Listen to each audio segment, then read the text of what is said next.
Es nekad neesmu bijis baigā sajūsmā par zoom objektīviem, sevišķi par lielā diapazona zoomiem, kas vienmēr likušies pārāk universāli vai pārāk smagi, lai tas kaut kāda būtu no tiem jēga. Bet man rokā ir viens zoom objektīviņš, kas man ir ļoti, ļoti iepaticies, un tāpēc par šo es nolēmu mazliet pastāstīt.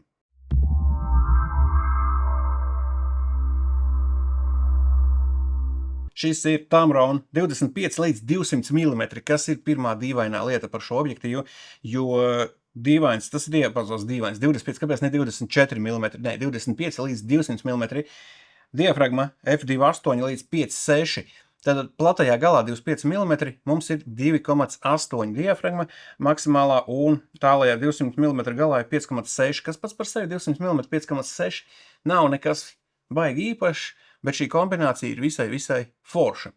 Pirmā foršā lieta ir svars. Šis objektīvs ir patiešām ļoti jauki vienā rokā turams. Es neatceros precīzo svaru, kaut kādi 400 grami, manuprāt, bija kaut kas tāds, bet maza blendīte. Viegls, foršs un ļoti īstenībā kompakts. Kas notiek, kad mēs viņu sākam zoomot, ja, tūlīt paskatīsimies. Tātad šī ir Sony versija, arī Nikon versija. Zoomojot, viņš izbaidās ārā, un šeit ir divas grupas, tātad dubultais zooms, un viņš tādā veidā mēs tos 200 mm te dabujam iekšā. Šis mazais objektīvs dabujam 200 mm, tātad izzūmojās ārā, visai garš. Protams, te nav metāls, šis ir kaut kāds sakausējums plastikāts, bajonete gan ir ļoti smuki metāli ar gumīņu, tātad pret laikapstākļiem, pret mitrumiem putekļiem noslēgts. Un arī šis garais zooms, nu man visā lietošanas, godīgi sakot, es viņu lietoju kaut 3. mēnesi jau, lietošanas procesā neviens puteklis tur iekšā nav ticis tajā objektīvā. Standarta 77 mm filtri, kā jau ir visiem Tamron objektīviem lielākai daļai, un vienkārša blendīte. Lielais mums ir zoom gradzens priekšā un fokus gradzens aizmugurē, kā jau atkal parasti ierasts šiem. Mums ir konfigurējamā poga fokusa pārslēgšanai, kā es to izmantoju, kādu seju atpazīt, un labajā pusē ļoti noderīgs lock, kas nolaka objektīvu, lai viņš nezūmojas ārā, piemēram, somā vai staigājot vai kaut kas tāds. Un lokojas viņš, protams, tikai vienā pozīcijā platajā galā, tātad jūs viņu saliekat un tur noslēgt.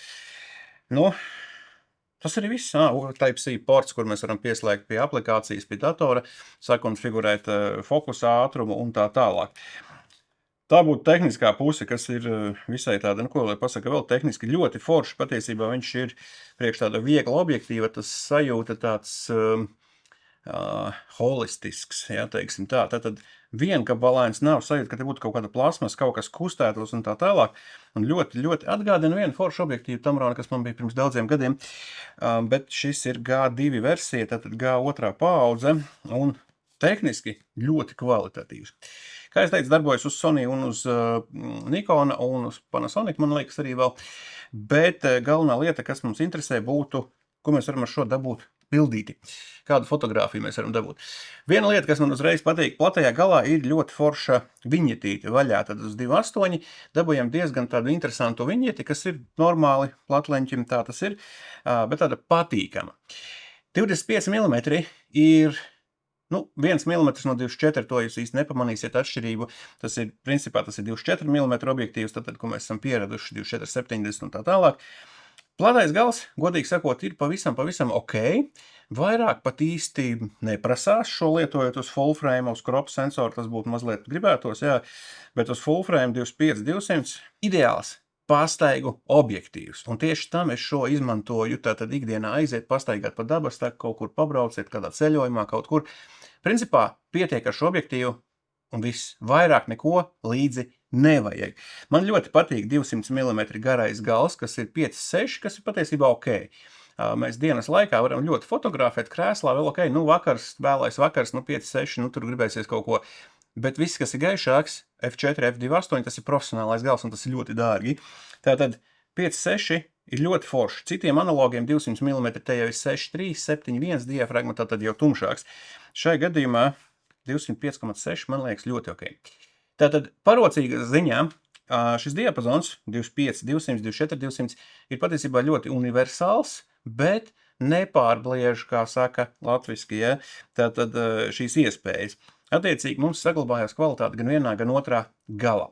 Runājot par kvalitāti, es biju patīkami pārsteigts par šī objektīva sniegumu, un agrākā pavasarī es viņu izmantoju uz pilnībā atvērtu diafragmu, tad, kur bija mazliet viņietīte, es nenovēroju kaut kādu neasumu, ka būtu kaut kas blūrīgs, kaut kas neas, kaut kas nestrādā, nebija. Tad ir diezgan patīkami sajūta arī uz pilnībā atvērtu diafragmu.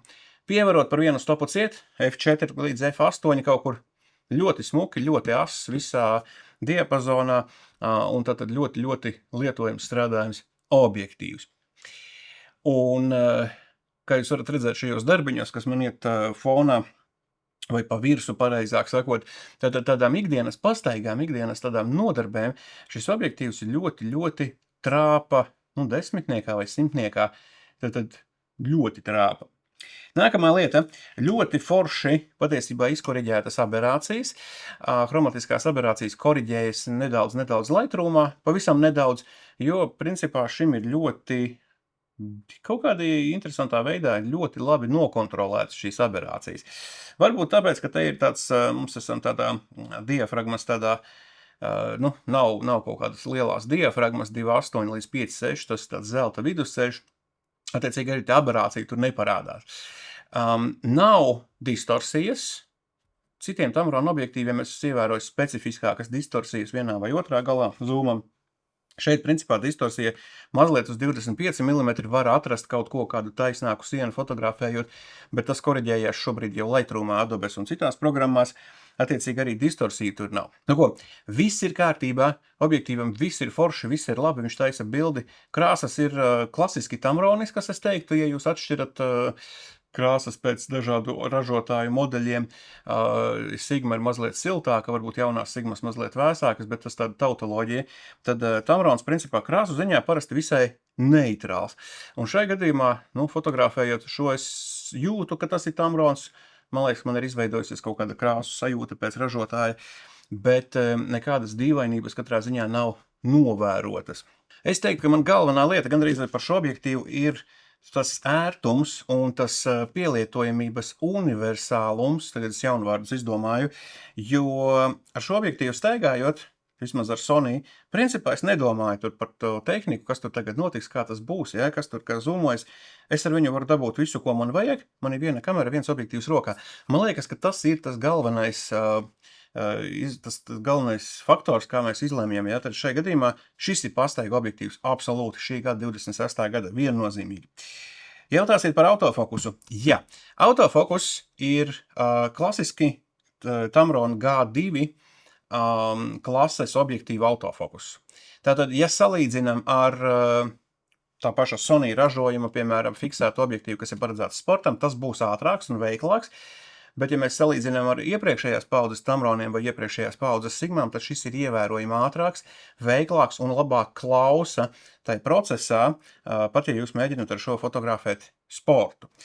Un to jūs pilnīgi mierīgi varat izdarīt ar šo objektīvu, ja jūs ejat, piemēram, uz bērniem sporta spēles fotografēt vai kādu pasākumu vai kultūras pasākumu vēl kaut ko, tad tas autofokus pilnīgi mierīgi arī sekojošajā režīmā reaģē līdzi. Kamera, protams, pavelk, šobrīd tas ir Sony A7 IV, un objektīvs ļoti, ļoti klausa kamerai. Es nejūtu nekur nekādas aizķeršanās, izņemot klasisko bezspoguļu pretreakciju uz kontrastainu ainu, tātad zari, kaut kādas asi objekti pretgaismā, tad tur bezspoguļu kameras autofokus vienmēr ķerās. Objektīvs tādā ziņā strādā ļoti, ļoti labi un precīzi, un, kā es saku, ja gribās arī sportu vai kādu dzīvnieku skrienošu pabildēt, tad šis arī pilnīgi mierīgi to izdara. Es teiktu, ļoti labs vidējās klases autofokusa sniegums.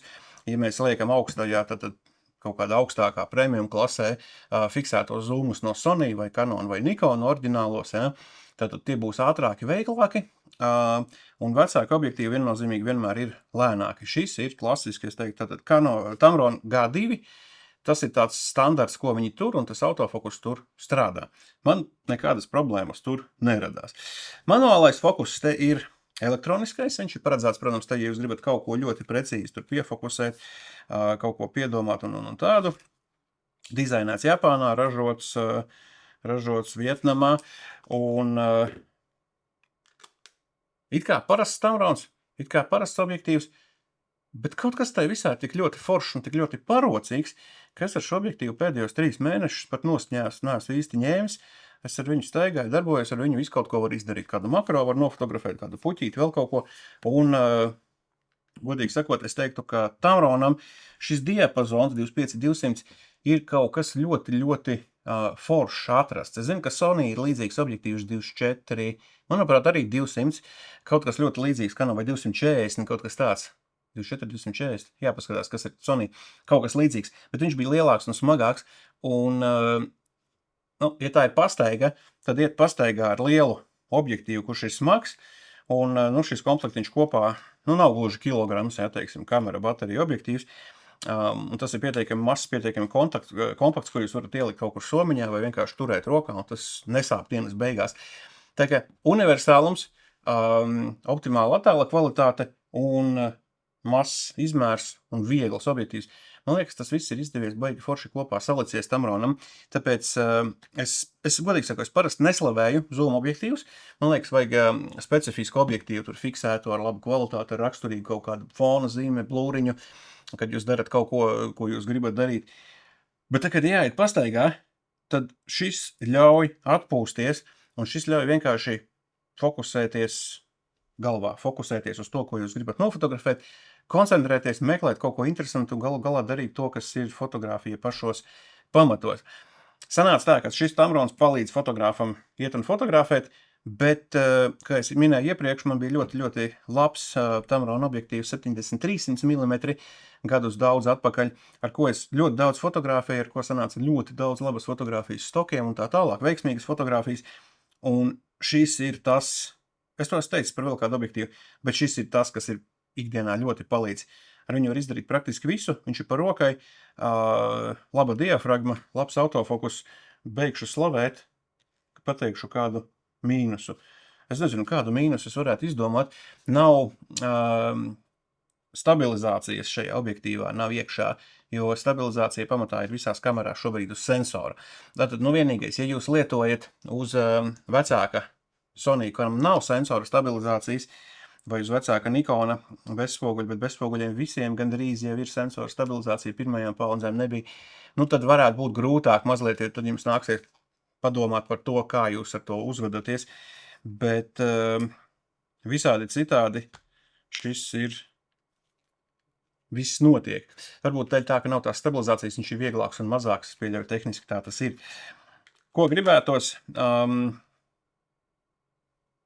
Es pat nezinu. Visu 2.8, bet visu 2.8 man ir 35-100 mm objektīvs, te gan nekas te palikusi, bet šis man ir kaut kur uz galda, kas ir arī jāapskata. Tur ir visā diapazonā 2.8, bet viņš ir smagāks un lielāks. Netērēšu jūsu un mūsu laiku. Ja gribās labu, foršu, ērtu objektīvu pastaigām, ikdienai vai universālām lietām, tad Tamron 25-200 ir trāpījis desmitniekā. Šobrīd šis ir, manuprāt, viens no labākajiem tādiem universāliem objektīviem un arī cenas ziņā pieejams. Aprakstā links, kur jūs to varat dabūt. Ņemiet par labu. Iesaku, lieku 10 balles no 10. Pilnīgi noteikti, jā, 10 no 10. Šis varbūt nav pats interesantākais objektīvs, teiksim, fona, blūra ziņā un zīmējuma ziņā un tā tālāk, bet šis ir absolūti foršs universāls ikdienas objektīvs, ko paķert līdzi, un tas padara to procesu interesantu. Tāpēc šis objektīvs padara interesantu fotografēšanu. Baigā reklāmas varētu. Ņemiet par labu, paldies, ka skatījāties, nospiediet laiku, paldies Focus Nordic, kas šo iedeva izmēģināt, un diemžēl ir jādod atpakaļ, bet šis ir baigi foršs objektīvs.